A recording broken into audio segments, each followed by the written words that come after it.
Halo Binusian, bertemu lagi bersama saya Listi Ayu Saraswati. Kali ini kita akan membahas tentang korespondensi bisnis. Kita akan mulai dengan surat bisnis atau surat niaga. Surat bisnis adalah surat yang digunakan oleh orang-orang atau badan usaha dengan tujuan mencari keuntungan atau menyampaikan tujuan organisasi. Fungsi surat bisnis salah satunya sebagai sarana yang mencerminkan mutu dan watak dari organisasi tersebut. Jadi, keberhasilan surat bisnis juga menjadi keberhasilan organisasi tersebut. Selain itu, terdapat beberapa fungsi utama surat bisnis selain sebagai alat komunikasi. Yang pertama adalah sebagai tanda bukti tertulis, yang kedua sebagai alat pengingat, yang ketiga sebagai pedoman untuk bertindak, yang keempat sebagai keterangan keamanan atau pembuktian, yang kelima adalah sebagai duta atau wakil dari organisasi tersebut, dan yang terakhir sebagai dokumen historis atau arsip dari suatu kegiatan. Berikut ini akan saya paparkan beberapa ciri yang menandakan surat bisnis tersebut masuk ke dalam kategori surat bisnis yang baik. Yang pertama adalah surat bisnis tersebut termasuk ke dalam surat bisnis yang mengikuti bentuk format yang standar dan diakui, dan menggunakan bahasa yang baku, menggunakan juga gaya bahasa yang lugas dan jelas, dan juga bahasa yang santun dan sopan.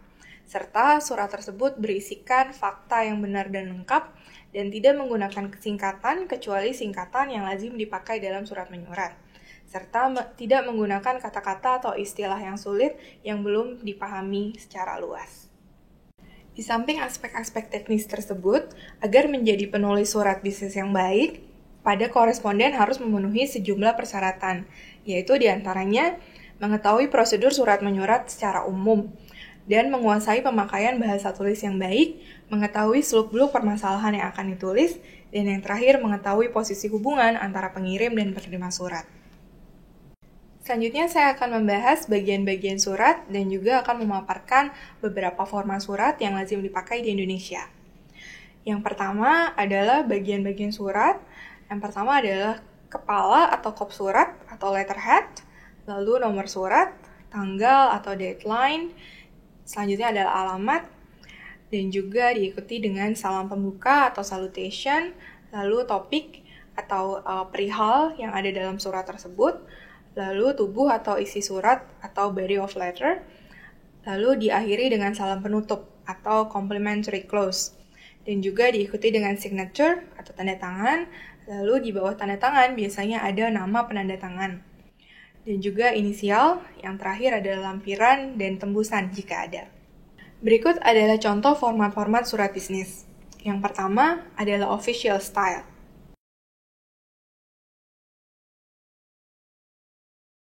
Lalu new official,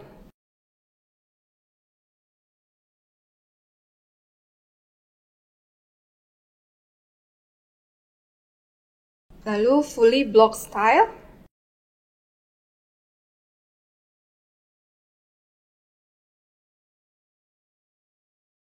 lalu block style,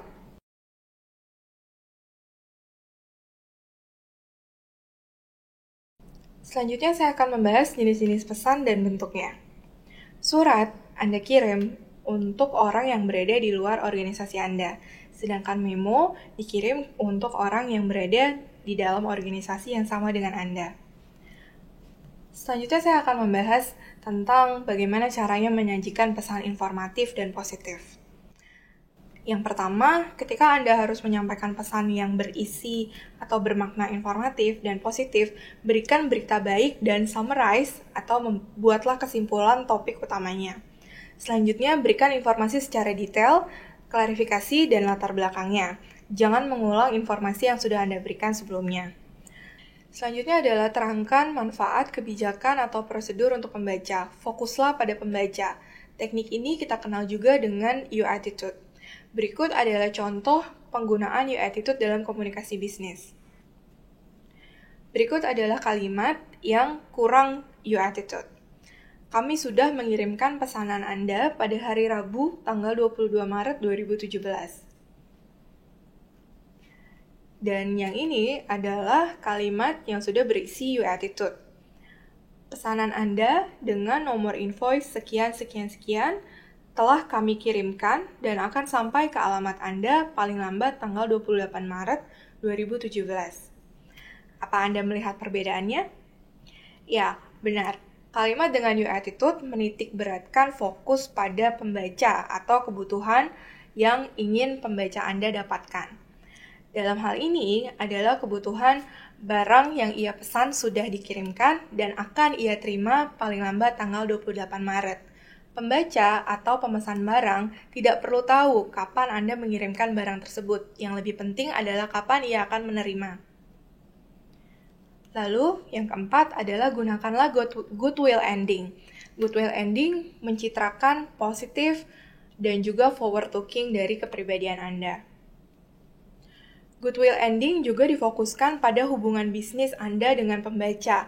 Ketika Anda menulis surat ke seseorang yang mewakili organisasi, paragraf terakhir bisa menunjukkan hubungan perusahaan Anda dengan pembaca atau orang yang akan menerima pesan komunikasi Anda.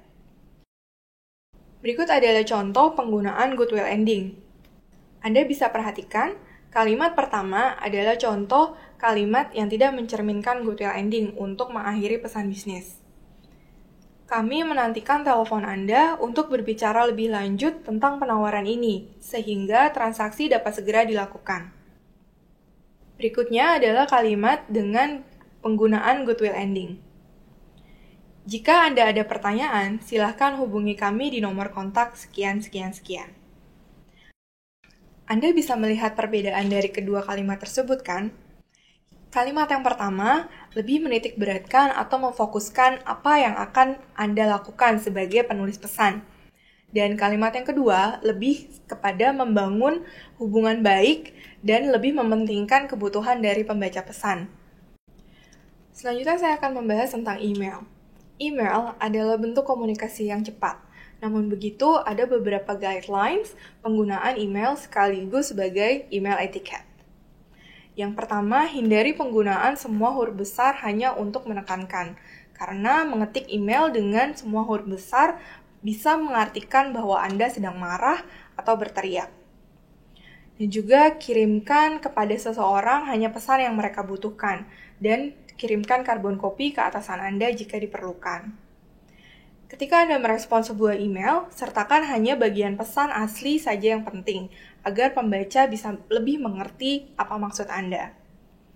Dan juga jika kutipan pesan asli terlalu panjang, letakkan respon pesan Anda terlebih dahulu, baru materi pesan aslinya. Terakhir adalah subject line atau judul dari sebuah dokumen yang Anda sertakan dalam email atau memo sebaiknya memiliki 3 kriteria, yaitu spesifik, pendek, dan disesuaikan dengan jenis pesan.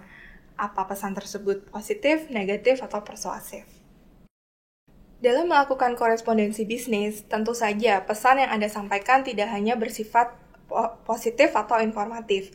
Kadang Anda juga harus menulis suatu surat dengan pesan yang bernada negatif. Berikut saya berikan beberapa langkah untuk Anda dalam memberikan informasi berita negatif. Yang pertama, paparkan secara jelas masalahnya. Lalu, katakan bagaimana kejadiannya sesuai dengan urutan. Lalu, paparkan pilihan-pilihan atau solusi untuk memperbaiki kesalahan tersebut. Yang terakhir, rekomendasikan sebuah solusi dan tanyakan pelaksanaannya. Demikian pembahasan tentang topik ke-6, korespondensi bisnis. Sampai berjumpa di video selanjutnya.